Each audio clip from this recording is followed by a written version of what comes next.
So today's topic is about how we are told the story of the Earth through geological layers, and how some of these explanations, to me, almost begin to feel like a belief system. A system built on layers of assumptions that we are expected to believe, and if you question it, you are treated as unscientific. I know geologists don't see it that way, and I believe most of them approach their work with sincerity. But they are still working inside a framework that has already shaped the narrative. I once mentioned the great unconformity in the Grand Canyon, a site where two rock units, claimed to be separated by nearly 1 billion years of time, meet directly against one another. Yet when I look at it, much of the material appears almost the same, like an old brick wall. That made me curious to look at how other geological stories are presented.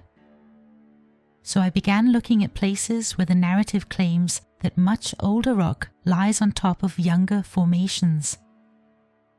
The numbers are so extreme that they almost move beyond understanding, and at that scale, people simply have to trust the narrative. We begin in Athens, on the Acropolis plateau, the exposed rocky platform on which the Parthenon stands. The official narrative describes this plateau as a block of older limestone resting above younger layers beneath it. And here are a few images from the Acropolis plateau. The surface looks almost fused together, as if the rock has melted into one continuous mass. It makes you wonder what this mass, or rather this mess, may once have been. And around the plateau, several nearby hills and outcrops are described in exactly the same way.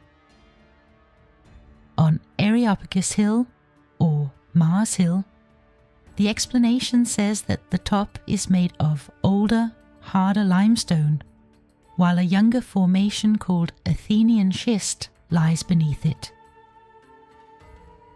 Further away, Mount Lycabettus rises over the city.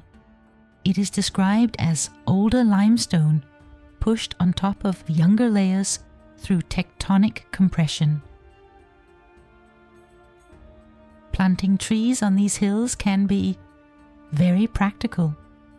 It prevents erosion, it stabilizes the slopes, and it also means that people can no longer easily examine the rock surfaces, the layer boundaries, or the sharp transitions in the terrain. Looking at these images, I almost booked a trip to Athens this week, but the flights were too expensive, and with all the snow here in Denmark, there would probably be delays anyway.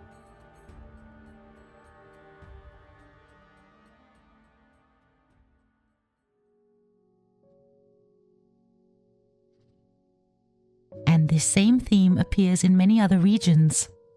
So just to mention a few. In Switzerland, at the Glarus Thrust, rock said to be 250 to 300 million years old is described as lying above younger layers dated to around 35 to 50 million years, with a sharp line across the mountains marking the supposed boundary. In North America, the Lewis Overthrust describes ancient rock up to 1.4 billion years old as being pushed over much younger layers, around 70 to 80 million years old. Movements so large that even early geologists struggled to accept them.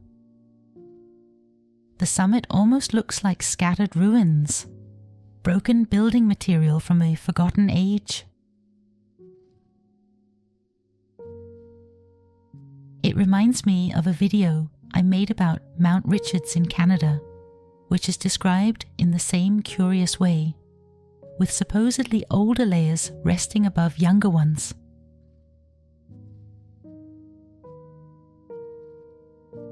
I don't know about you, but to me this looks far more like the remnants of a man-made structure than a natural formation.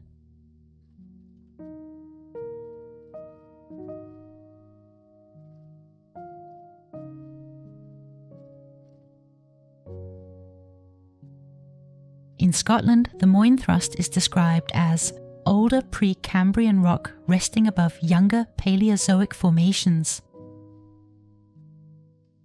And in the Himalayas, the same reasoning is extended to the largest scales on Earth. How much of this geological story has been constructed backwards, shaped from assumptions, from models, and from the expectation that the narrative must always fit? So with these words, I want to end this video with a related thought.